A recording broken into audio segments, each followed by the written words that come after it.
Alright, might as well start the day before the letter, since I don't think I did anything important during that day.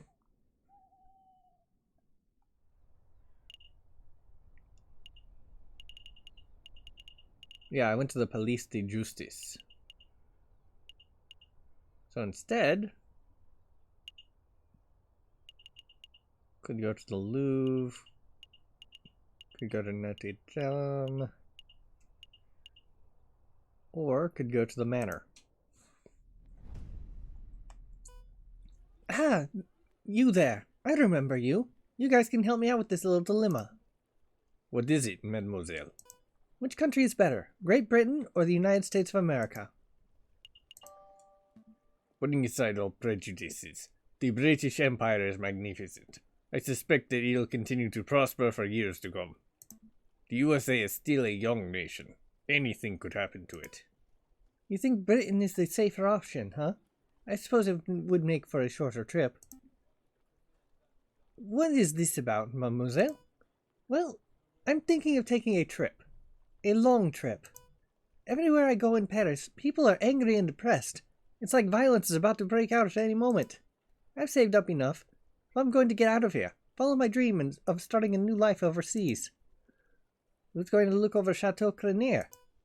Well, with the Baron's passing, they've decided to auction off his estate. I think the Demows were showing some interest in the household, so I guess they can handle the household duties themselves. The Demows, you say? Interesting. Anyway, this might be the last time we see each other, so I'll just say, au revoir, Sparrowson. Au revoir, Monsieur Falcon. Farewell, mademoiselle. I wish you a pleasant voyage. So long, mademoiselle. Don't let those limeys push you around. Hey, Falcon, I think we forgot something. The rebels, the Croque Monsieur, all that juicy investigation stuff. We're supposed to be asking questions. Oh, right. That completely slipped my mind. It's no matter. Colleen didn't seem the type to get involved with the rebels and arms dealers. She probably knew nothing. I suppose. In any case, she seems to be the only one with enough sense to escape before the violence starts. Yeah.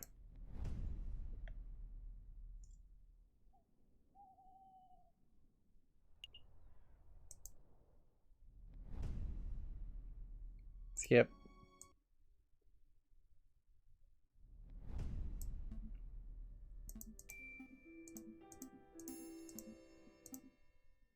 JJ, if this letter reaches you uninterrupted, then it means I have been captured or killed by the rebels. What? Okay, skip ahead. You'll remember what Severin wrote in his letter. The inspector was the one who gave him the tip-off. Huh? What are you saying? That you think the police are in on it? At this point, anything's possible. We have to stay focused on the trial. Hey, wait up! That way leads straight down to... Skip.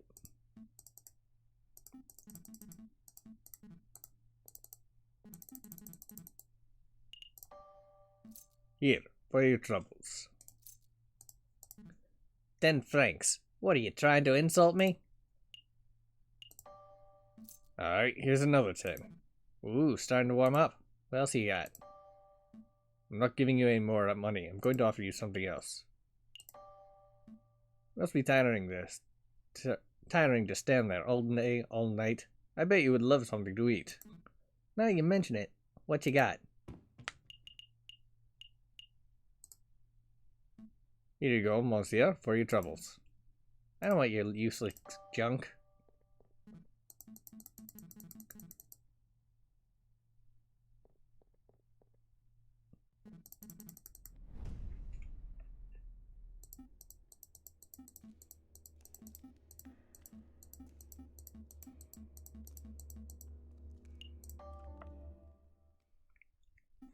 Okay.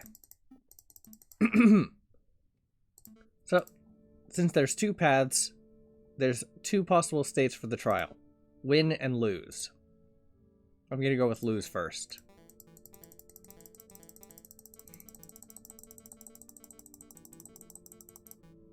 Skip.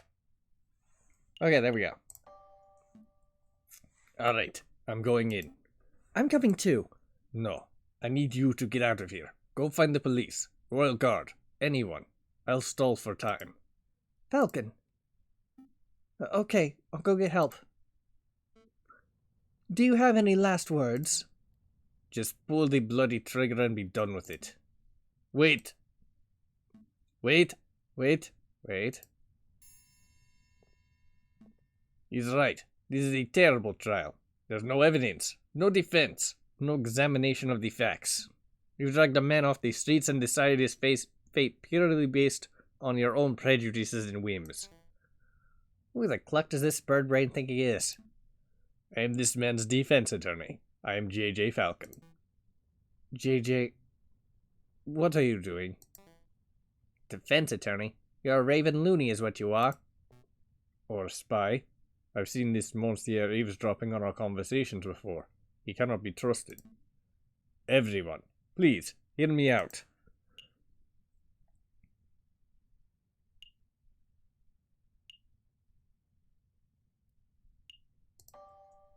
Monsieur Fontaine, we have only met on a couple of occasions, but you seem like an intelligent and reasonable person. Why, thank you. I do consider myself to be reasonable. Then surely you can see something wrong with dragging someone off the streets and executing them without trial. Well, I want to see a better France, monsieur. A France with actual liberty for all. I don't enjoy violence, but I have no qualms with a traitor or two dying to achieve that noble goal.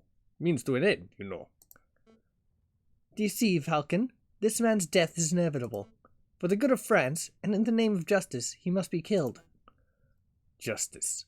There's that word again.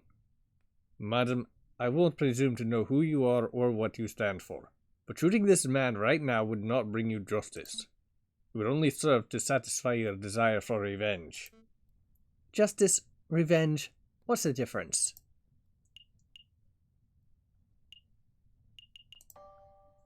Rationality, madam. Justice is carried out on the basis of hard facts and logic. It isn't distracted by petty emotions. Even putting aside my emotions, I can see this bird's guilt. Then this is your opportunity to prove it, madam. Show that you're a leader who acts with reason, not brute irrationality. Madam, surely you aren't entertaining the words of this heathen. Fine, Falcon, we'll play this your way. We shall have a formal trial for the murder of the croque-monsieur. Excellent. Shall we head back to my office and file the necessary papers? Don't take me for a fool. You'll walk us right into a trap. We shall have the trial right here and now. Right here? In the catacombs? It's as good a place as any. I suppose we'll be needing a judge. I volunteer. No thanks, Piero. We're trying to form a courtroom, not a circus. Ah. Just go see how the security is doing, Piero. We don't want any more spies wandering in. Rightio. Perhaps I can help, madam. You know that I'm a pious man, after all. Okay, Remus, you can be our judge, and I will lead the prosecution. What about the jury? With due respect, I don't trust your peers to be impartial. Look around you. As we speak, we are being watched and judged by countless dead men and women. They shall be our jury. That may work as a metaphor, but in practical terms... In practical terms, it is me you have to convince, Falcon. Convince me that this bird is not guilty. After all, I am the one who holds the gun. Well, it looks like we are ready to get started. The trial of Severin Cocorico is underway.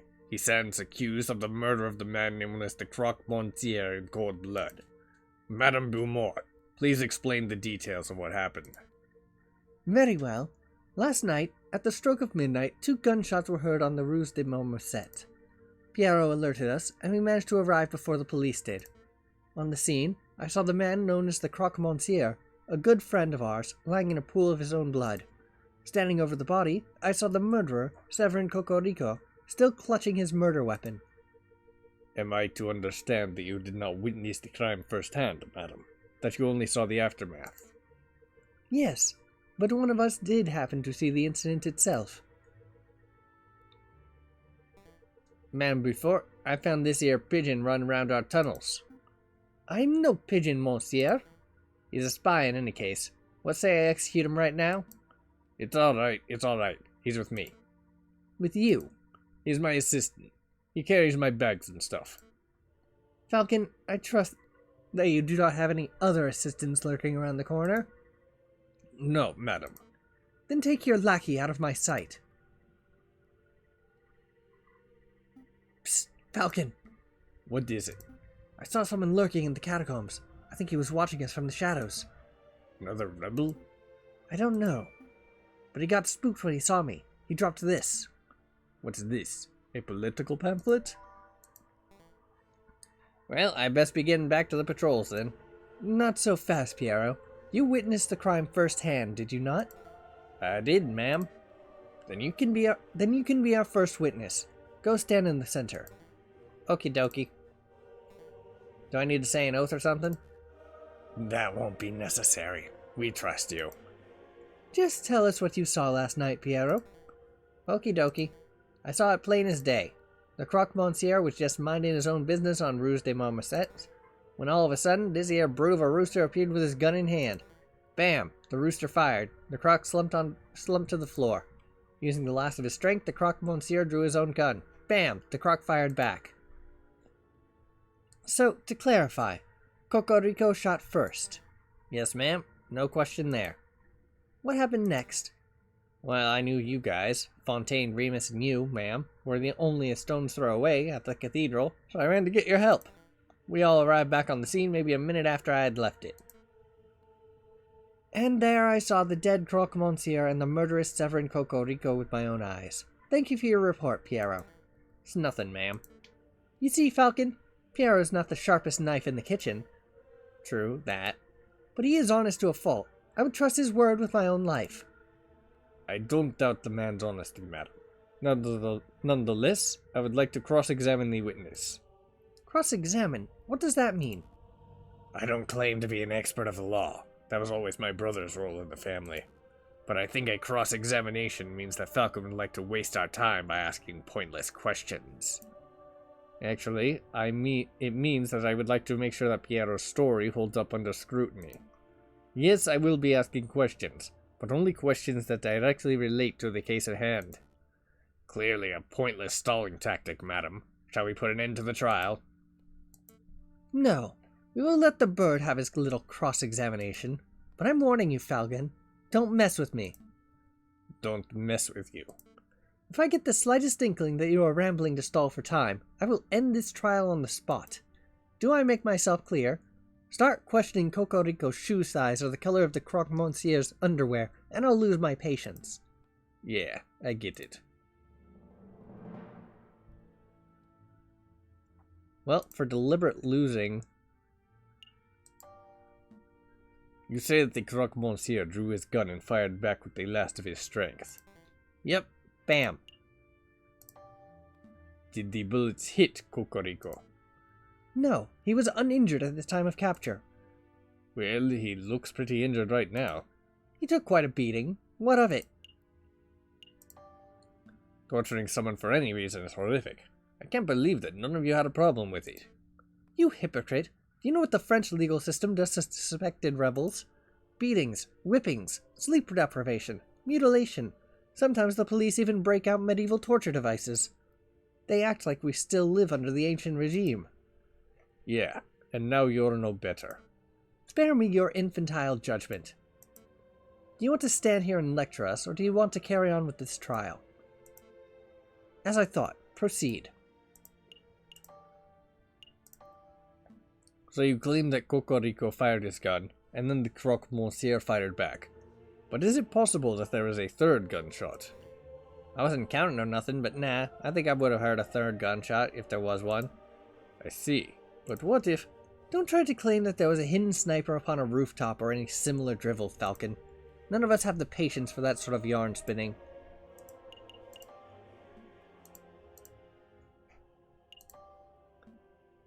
Piero, you say that Monsieur Cocorico fired first. Yep, the bird's expression was stone cold. With respect, Piero, I don't believe you. Severin Cocorico is not the type of person to shoot a man in cold blood. It's not in his nature. His nature? His nature? I've seen this bird's true nature, Falcon. He pretends to be virtuous, but inside he is a twisted, murderous piece of filth.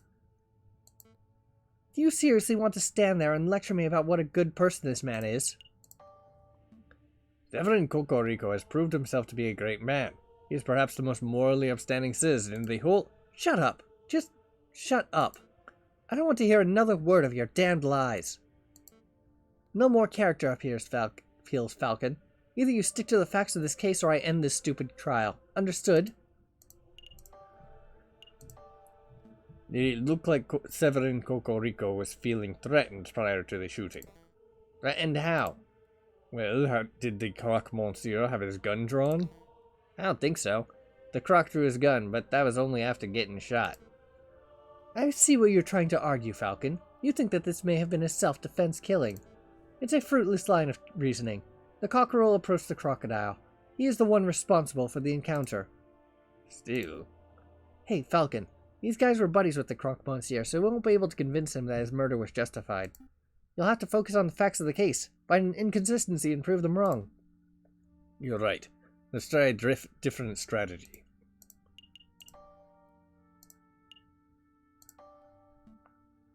Now, Piero, you say that this incident took place on Rue de Marmoset. What were you doing there? Just passing through. Okay, but where were you hidden? For example, did you have business at the concierge, or were you heading home from the cathedral? To be honest, monsieur, I don't think that's none of your business. It most certainly is my business. Your reason for being there could be a key factor in this case. Piero was running an errand for me. What kind of errand? A work errand. What kind of work errand can be done at midnight? The illicit kind, I'm guessing. I think that you two are overstepping your bounds. Like Piero said, this matter is none of your business. It's floundering, madam. Agreed. I've heard enough of these rambling theories. Falcon, your respect for your comrade is admirable, and you displayed great valiance by leaping headfirst into the lion's den. But you have failed to convince me of this bird's innocence. Madame Beaumont, I implore you. Not another word. We humored you. We set up a court and went through the motions of a trial. And now, the rooster's guilt has been formally proven. We have more evidence. Enough! The trial is over. Severin Cocorico, you have been formally tried by the people of the Second Republic. We have found you guilty on the counts of conspiracy, of the murder of the croque monsieur, and of the murder of my father, Jean Beaumont. Madam, please. JJ, it's all right. I've made my peace. This is far from all right. Dying in the name of a new republic, at the hands of rebels. There are worse ways to go. It was good enough for Robespierre, right? Severin.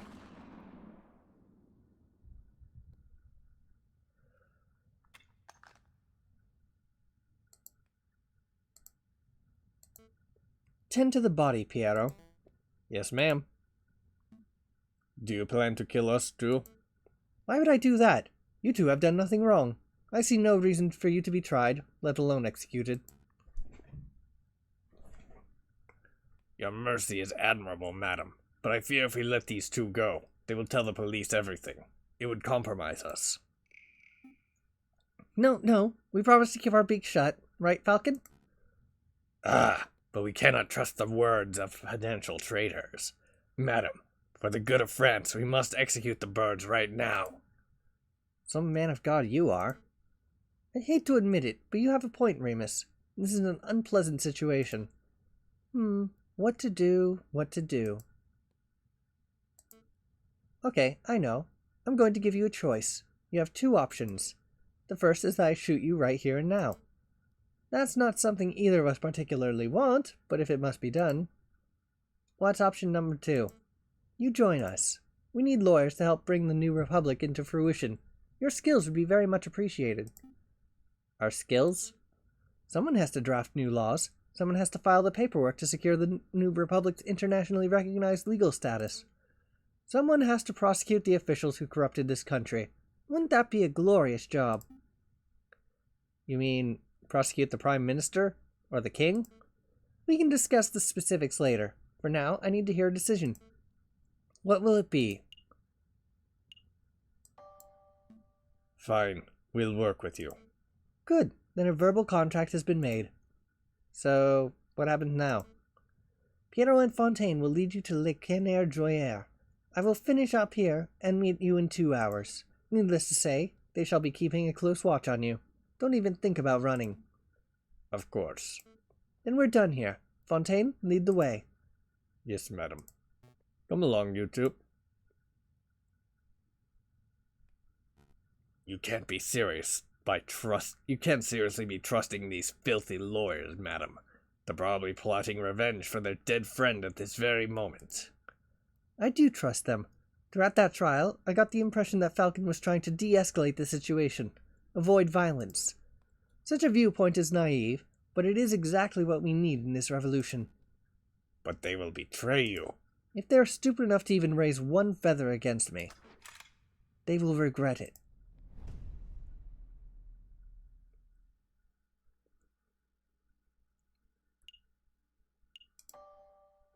Alright. Check if this load button... Yes, okay. Now I can do the trial properly, now that that is unlocked.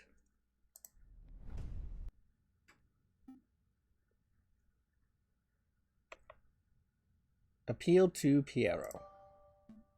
Piero, we've only met on a couple of occasions, but you seem like a good person. You what, mate? You don't know that. You don't know the first thing about me. Well, regardless, surely you see something wrong with executing a man without trial. Nah, we need a better France where we're all treated as equals. Blood's gotta be spilled to do that.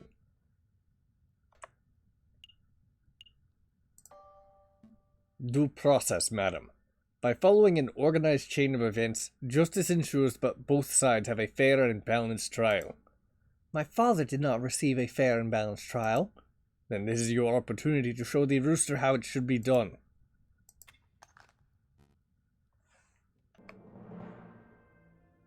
Okay.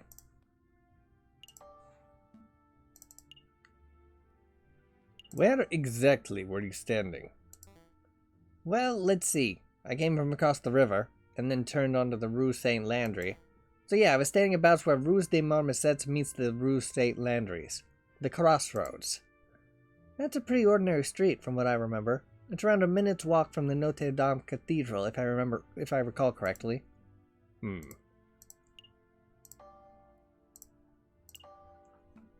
You claimed that you saw the incident as plain as day. Yep, plain as day.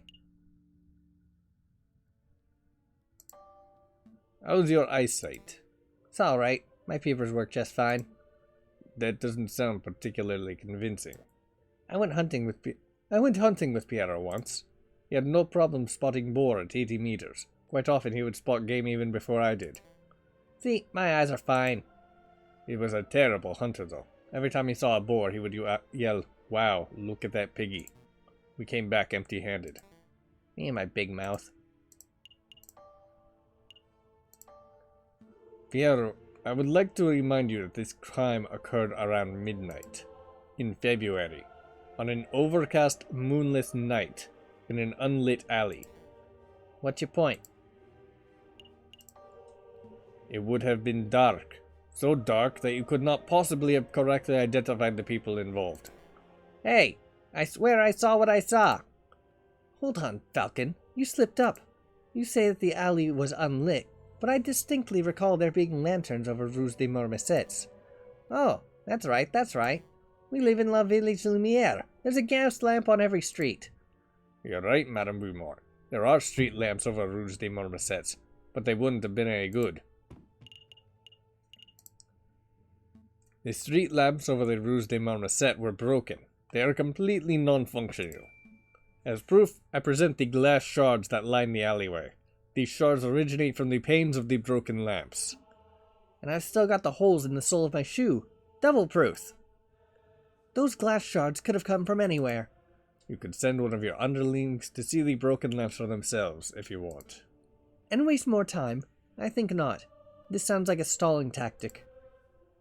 Excuse me, Madame Beaumont. I don't remember whether the street lamps were or were not broken, but I do remember that we had to use a torch to light up the scene. Hey, whose side are you on? I'm just saying, Falcon might be right. It was particularly dark, so it's possible that there weren't any lit street lamps. Are you saying I'm a liar? I thought we were buddies. Stop quibbling, both of you. Maybe the lamps were broken. Maybe they weren't. It doesn't matter. I know that Piero's testimony is accurate because I, personally, saw the rooster at the crime scene 1 minute after Piero did. 1 minute? That's plenty of time for the real murderer to escape and for a passerby to stumble upon the scene, is it not? You must acknowledge that it is a possibility. I acknowledge nothing. There is an inkling of doubt. You know that there is a slight notion that Piero may be misremembering what he saw. Don't badger the prosecution, Monsieur Falcon. I wasn't badgering. On to the next witness. Madame Beaumont, do you have anyone in mind? I do. There is someone among us who is something of a gun connoisseur. A man who knows everything there is to know about the craft of weaponry. Oh, that's me again. Shut up, Piero. Get off the stand. Yes, ma'am. I call Fontaine forward. Very well.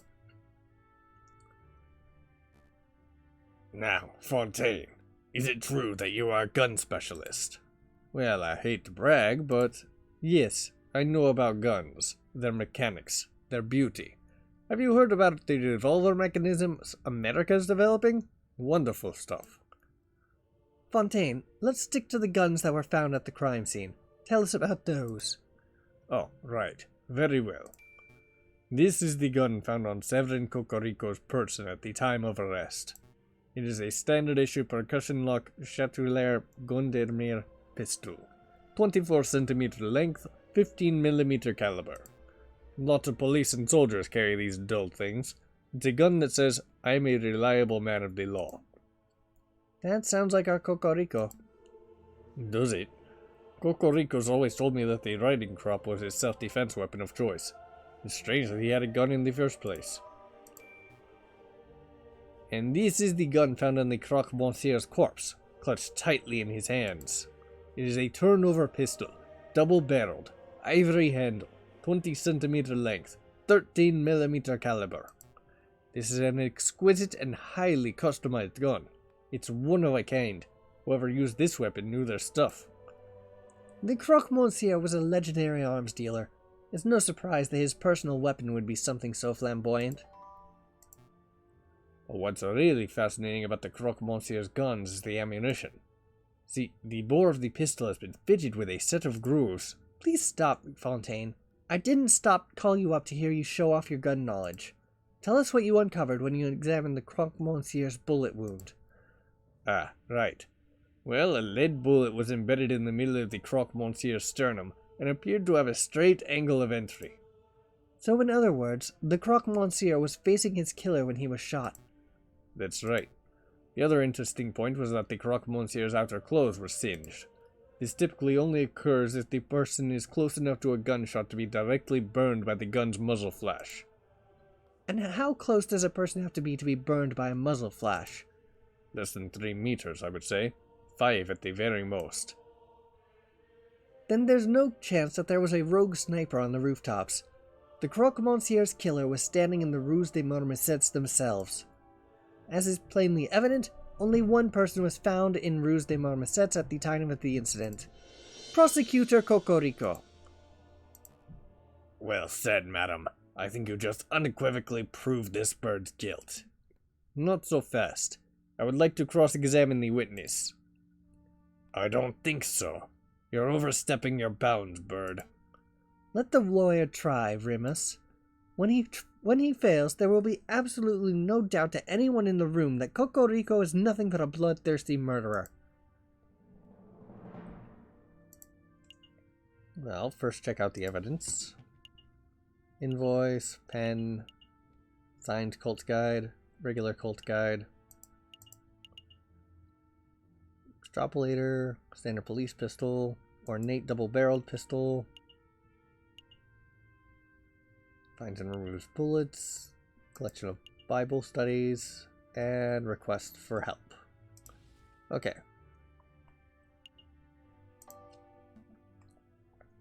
Fontaine, you mentioned that the Croque Monsieur's clothes were singed. Right. His vest and jacket were slightly burned from the close-range muzzle flash. Could the burn have been caused by something else? Like what? Ash from a cigar, perhaps? Well, I guess. Hold on, Fontaine. Falcon, are you saying that you know that the burn was caused by something else, or is this just blind guesswork? I'm just speculating. It's important that we cover every possibility. Fine, but don't dilly-dally on the pointless details. It's getting us nowhere. I would like to see them. What, his clothes? Yes, bring them out so I can do a proper examination of the evidence at hand. Falcon, you idiot! We didn't strip the croque monsieur down to his skivvies. We took his gun, and I think Piero took the change from his pockets, and then we left the body in the alley. Fully clothed, if that wasn't clear. Ah, I see. My mistake.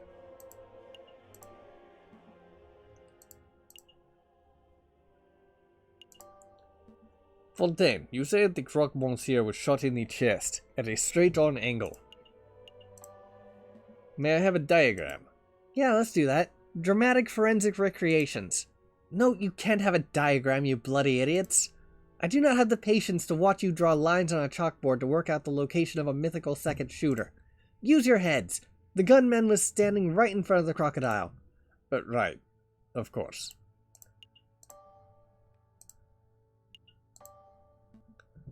Fontaine, about the croque monsieur's turnover pistol. Is the gun valuable? Oh, yes. Unquestionably. If one were to sell this, then they would be set for a year. Not that I would sell a beauty such as this. Get a room. Well, the other one is clearly the path forward. Fontaine, I have a question regarding Cocorico's gendarmerie pistol. Pardon my ignorance, but I am not a gun connoisseur like yourself. What do you mean by caliber? A gun's caliber is the width of its internal barrel, and the width of the bullets that it fires. So you would use 15mm wide bullets for a pistol with a 15mm wide barrel. That makes sense. Did the bullet embedded in the croque monsieur's chest match the caliber of Cocorico's pistol? I don't know, for sure. I don't have the time nor the equipment to dig the bullet out of the croque monsieur's chest. Besides, lead bullet fragment. It would be difficult to properly piece together a fired lead bullet to assess its caliber with any accuracy. Then it's possible that the caliber of the bullet in the croque monsieur's chest doesn't match the caliber of Cocorico's gun. Do you know that for a fact, Falcon? Or is this more vapid speculation on your part? No real point. I just found your comment a little odd, I suppose. Wait. No, I did have another question. Is there any way to tell whether a gun has been recently fired? That is an excellent question. Yes, there are a couple of ways. For around a minute after firing, a pistol's barrel is going to be hot to the touch. That's a dead giveaway. But you could also check for gunpowder residue in the barrel and chamber. That would indicate that a gun has been fired since being cleaned. So, by your own analysis, would you say that Cocorico's weapon was fired last night? It's difficult to say. None of us thought to check the pistol's barrel temperature at the time of the incident, so we can't use that method. If I check for gunpowder residue now, I see a little in the barrel. That could indicate a recently fired weapon, but it could also indicate a lack of proper maintenance. So basically, you don't know whether this weapon was or wasn't fired last night. No, monsieur. If we cannot be certain whether Cocorico even fired his gun, then this whole trial ought to be thrown out. Nice try, Falcon, but Cocorico is still our prime suspect. He was standing over the croque monsieur's body with the weapon in his hands. If that gun is not the murder weapon, then what is? This isn't working. Try another approach, Falcon.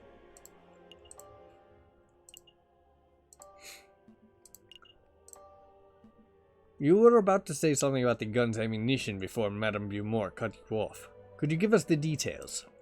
Oh, great. Now he'll never stop talking. I'm glad you asked, Falcon.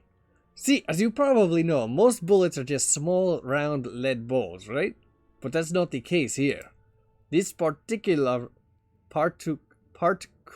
weapon uses an advanced iron-tipped, aerodynamic, carefully grooved... Actually, it would be quicker if I just show you. Take a good look. This is an iron-tipped Mine ball. It's a very rare, top-of-the-line technology. Before last night, I had never seen one of these in person before. Like I said before, the Croque Monsieur was a legendary arms dealer. It only makes sense that he would have access to the latest weaponry. Where did you find this bullet, Fontaine? In the turnover's pistol chamber. Hold on, I'm confused. I thought the Croque Monsieur fired his gun, so how is it possible that his gun was still loaded with a bullet? A turnover pistol is double-barreled. This means that it can hold 2 bullets at once, ready to be fired in quick succession. Ah, I see. The Croque Monsieur fired 1 bullet, but died before he could fire the second. I trust that you have no more questions about this matter, Falcon. We've wasted enough time already. Not yet. Where is the other bullet?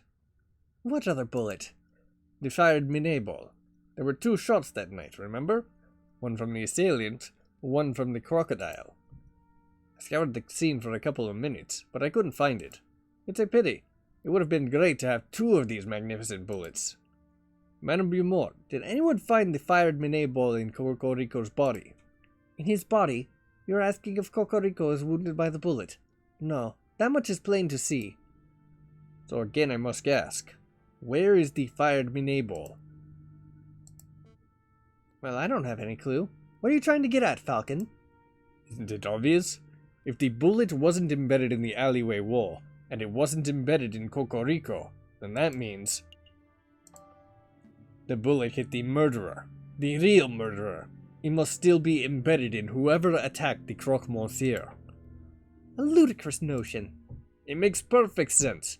The double-barreled turnover gun. The missing bullet. Fine, I'll humor you. Let's say that a bullet did indeed hit the real perpetrator. What of it? Well, it's only been a few hours since the shooting. Presumably, the person will still have the bullet lodged in them. Find the perfect with the unique iron Mine ball embedded in them, and you find the real murderer. That's reasonable, but we don't have the time nor the resources to search every citizen of Paris to uncover an injured gunman. You don't have to search everyone in Paris. I believe the murderer to be someone in this very room. Oh? You think we have a traitor in our ranks? I do. This was obviously a planned attack. Someone invited Cocorico and the Croque Monsieur to the same place at the same time in order to create a setup. Only someone with a rebel's connections could engineer such an event. This is ridiculous. Are you really saying that someone in this room was shot last night? That's clearly untrue. A bullet wound can be concealed. Perhaps if you were to take off your shirts... No. I'm not having everyone in the room stripped down to their knickers just to cater to your outrageous theory. If you can't think of a more reasonable way to prove your stray bullet theory, then we end this damn trial here and now. More reasonable way? I have a more reasonable way. What are you thinking, Falcon? Isn't it obvious? We have the perfect way to uncover whether someone has been shot. It's a genius solution.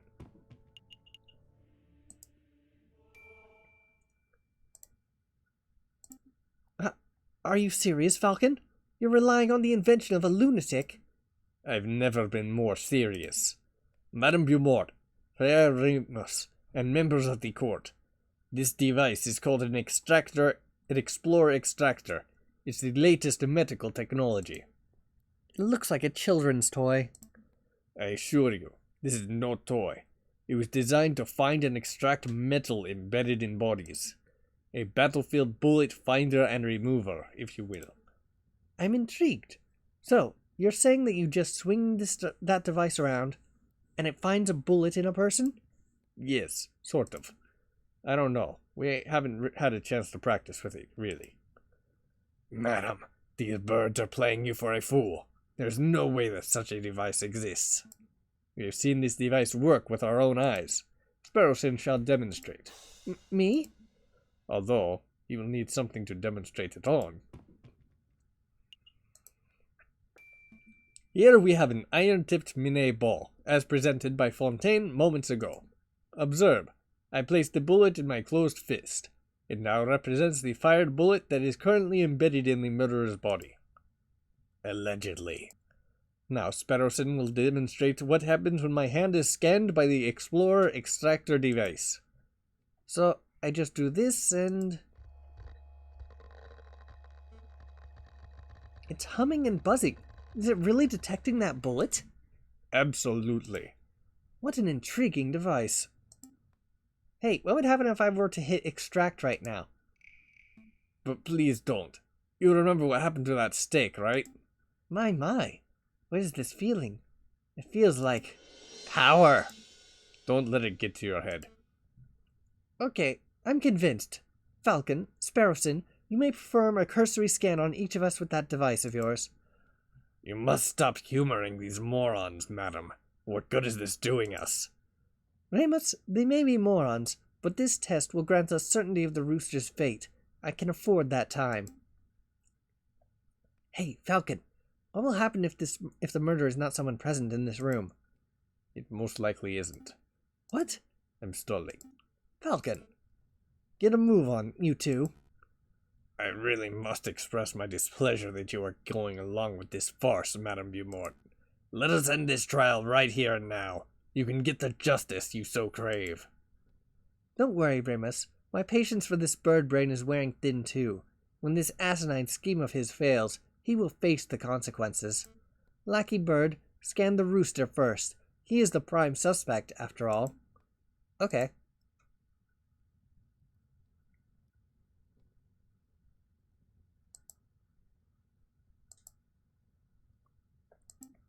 I'm not getting any reaction. That means there's probably no bullet lodged in Cocorico. So, he's innocent, for sure. No. All it means is that this bird was not shot by the hypothetical bullet. Don't forget, this is all speculation on Falcon's part. Madam, I must insist that you end this. It is a fool's errand. We have other matters we must attend to. Remus, you let me worry about our time management. Piero, you go next. Alright, get it over with. No reaction. That means Piero wasn't shot either. No surprises there, right guys? Let's see, next we shall test... Madam, I implore you.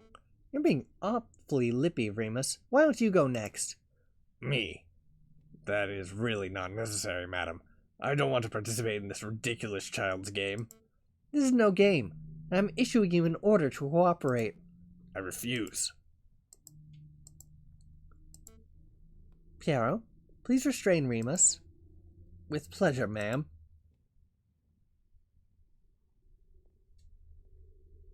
What are you doing? Keep your filthy talons off me. I will not be manhandled by... Ow! Stop that! You're making a mistake. Madam, think a little harder. I have an alibi. I was with you the whole evening. Sparrowson, do the test. Falcon? I'm not getting any reaction. That can't be right. Do it again. There's nothing. Frere Remus has not been shot, as far as this device can tell. The utter nerve to manhandle a man of the cloth like that.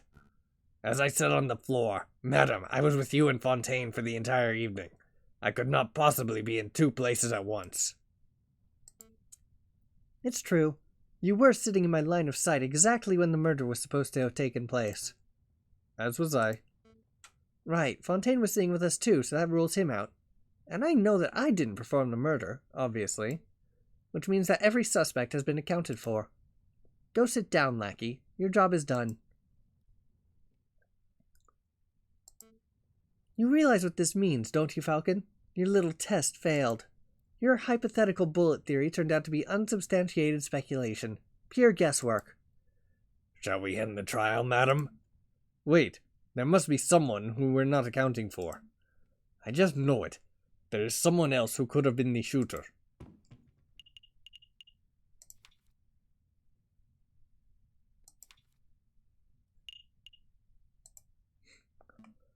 Frere Ramos, how is your brother, the man named Romulus? My brother? He was forced to flee the country by our oppressive government. You and I know that isn't true. Your brother is still in France. In fact, I think he's lurking in these very catacombs right now. An absurd notion. Your theories are getting more and more outlandish, Falcon. Where's your evidence? Oh, I know. I can answer this one. I found this in the Catacombs tunnel. An introductory guide to the cult of reason. Thank you, Sparrowson. Now, Friar Remus, does this pamphlet look familiar to you? No, I've never seen it before in my life. Are you sure? Are you sure it doesn't belong to your brother, Romulus? No, there are many cultists in Paris. Maybe it belongs to one of them. Falcon, I'll take your word that your lackey found this pamphlet in the catacombs. But Remus is right. You have no evidence that the man known as Romulus is the one who dropped it. This pamphlet could have been dropped by anyone. It could even have been dragged in on the soles of Piero's shoe, for all I know. Wouldn't be the first time. Actually, madam, I know for a fact that the pamphlet belonged to Romulus, and I can prove it.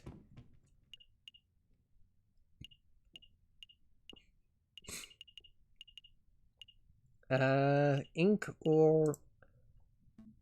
A little while ago, while visiting the Louvre, I saw a man who looked very much like Romulus handing out pamphlets. As you can see, the pamphlet from the Louvre is identical to the pamphlet from the catacombs, except for one important detail. Romulus signed the Louvre pamphlet himself. No way. My brother wouldn't do something so foolish. Do you see? Right here, on the cover page? That is Romulus's signature. I admire your tenacity, Falcon, but something is blatantly wrong with your evidence. We all know that the brother of Friar Remus is named Romulus, but this Louvre pamphlet of yours is signed Silvus. Clearly an alias. Romulus is on the run from the police, so he must have changed his identity. That's a plausible theory, but it's unsubstantiated. How do we know that the pamphlet was signed by Remus's brother? This fountain... Hey, where did you get that? Is that my brother's or mine? Wow, Remus, your mouth is almost as big as Romulus's. Anyway, I believe it's yours. Sparrowson happened to find this pen in your robe just a few days ago. You mean he stole it? Let's not argue over semantics. What's important, and what you just admitted, is that you and your brother both own pens just like this one. See, these pens are unique in that they contain green ink, a very unusual choice in ink color. A very evil choice, too. Well, yes, but more importantly, it's the same ink that was used on this signed pamphlet. Since there are only two pens, there are only two possibilities. Either Friar Remus has been signing off on atheist, cultist propaganda. I would never do such a thing. Or his brother has been using his identical pen to sign cultist propaganda, the same type that it was found in these catacombs. Impossible! My clumsy oaf of a brother lost his pen a week ago. Oh? So then the only explanation is that you lent him your own. No, you see, it doesn't matter how you cut it, Friar. One way or another, you and your brother are tied to this cultist pamphlet. Admit it. Confess. Falcon, enough. You've made your point. You are asserting that the friar's pen ties him to the cultist pamphlet. I get it. This is all tenuous, wouldn't you say, madam? No question. Falcon has suggested a theory that hinges upon a theory that hinges upon yet another theory. It's not hard proof by any measure.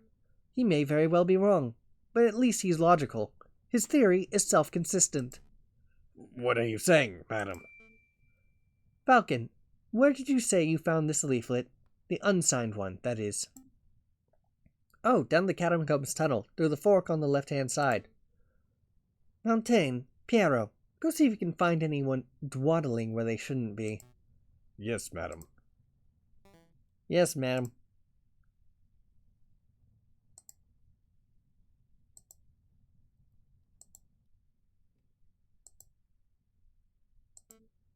In a moment, one of two things will happen. Either Piero and Fontaine will return empty-handed, in which case I'll have no choice but to execute Cocorico. And then I would have to execute you, Falcon, and you, Sparrowson. Us? Not because of what you've seen tonight, although that's admittedly a problem, but because your lies would be treasonous to our new republic. I didn't sign up for this. Or, Piero and Fontaine will return with a prisoner in tow, in which case, we would be free to cut Cocorico down and skedaddle? Surely not, madam. You're not just going to let these three walk out free after everything that's happened here. Remember what this rooster did to your father? Hold your tongue, Friar. If it turns out you've been deceiving me all this time... Ma'am Beaumort, look who we found. Ow! Ow! Stop shoving me. I can walk myself. Uh-oh. Uh-oh. Well, well, we really do have a ghost in the catacombs. Introduce yourself, wolf. Very well, mademoiselle. My name... Madam. Right, madam, whatever. My name is Silvius. Don't you mean Romulus? That alias ain't fooling anyone, your honor. All right. I am Romulus, twin brother of Remus, and loyal servant to the rebel cause. That's the whole truth. He's telling the truth, madam. Long live the Second Republic. Right, guys? I have a lot of questions, both for you, Romulus, and for you, Remus. I don't appreciate being lied to. It seems that you have your hands full, so we'll just be taking our leave. Not so fast, Falcon. Your theory is still unproven. If it turns out that Romulus has no bullet in him, then you would have no evidence that implicates him of the Croque-Monsieur's murder. Cocorico would still be the prime suspect. But bullet? In me? Ha, ha, ha. What are you guys on about? Spare me. Fontaine, hold him down. Hold me down? Ow, ow, ow, ow. Sparrowson, do your test. I'm on it.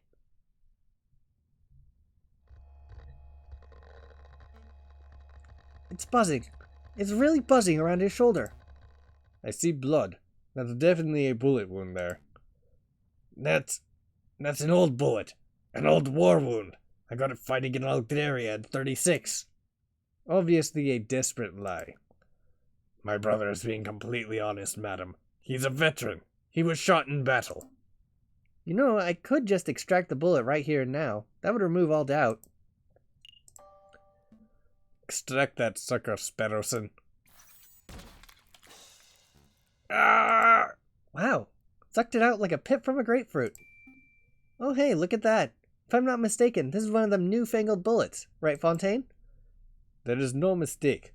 That is an iron-tipped minet ball, just like the one in the Croque-Monsieur's gun. Do you realize what this means, madame? It clearly demonstrates that Romulus confronted the Croque-Monsieur before Cocorico arrived. This is undeniable evidence that Cocorico had nothing to do with the crocodile's death. You're right. I made a mistake. I haven't forgotten what the rooster did to my father, but this bird clearly had no part in the killing of the Croque-Monsieur. Therefore, I cannot honestly call him an enemy of the Second Republic. Your friend is free to go. Fontaine, cut the rooster down. Right away, madam. Thank you, madam. For what? For giving us an opportunity to show you what justice looks like. Before you asked what the difference is between revenge and justice, and I replied, due process. Well, it was crude and messy, but today you gave us the chance to show you what due process looked like. Piero and Fontaine will help you carry your friend to the tunnel entrance. We're on it, madam. Will you be okay by yourself with the two wolves? Those toothless old dogs. I think I'll manage. Of course.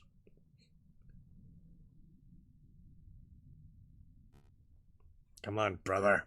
To your feet. So, cultists. Cultist is such a strong word. Listen, mademoiselle. Don't mademoiselle me. I shall be asking the questions here. Tell me, Friar, are you a cultist too? Madam, I am just a humble servant of God. Ugh! I never realized how poisonous your words are. You've been spewing lies since the very start, haven't you? Madam. At least tell me why you two killed the Croque-Monsieur. Because... Allow me, brother. You want to know the truth? We want exactly the same thing as you. We want a world without class, a world without false rulers and gods, a world where only the reason of man reigns, a world of true equality and fairness. That is what you strive for, no? But you cannot achieve such a goal without violence. Your methods are too passive, too naive. So we set up a situation where you'd be forced into action. Make the government look like murderers to the rebels, and make the rebels look like murderers to the government. Then you would be forced to take up arms. Another lie. But that was the truth. You claim that you want equality. You just want a world where you stand above everyone else. A world where carnivores reign. You're a rabid animal at heart. Heh, you got me. But can you honestly say that you never wanted power for yourself? You're a carnivore too. Don't deny it. No, I've never wanted power. All I've ever wanted was a world where no child has to grow up without a father. Did you know that the croque-monsieur was something of a family man? He once confided in me that he had 5 children and a late wife. I had no idea. Tell me, Romulus, do you have children? Me? No. Mademoiselle,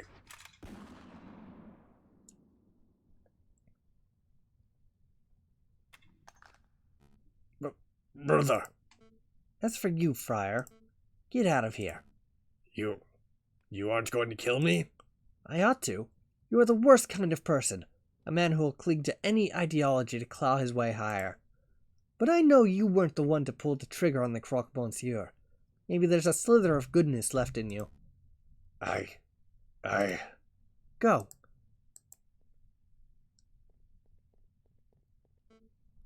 Is this what justice looks like? It's so uncaring.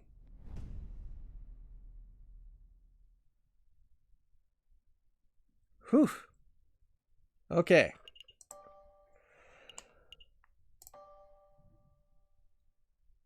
This one looks to be longer, so next time I'll do case 4C.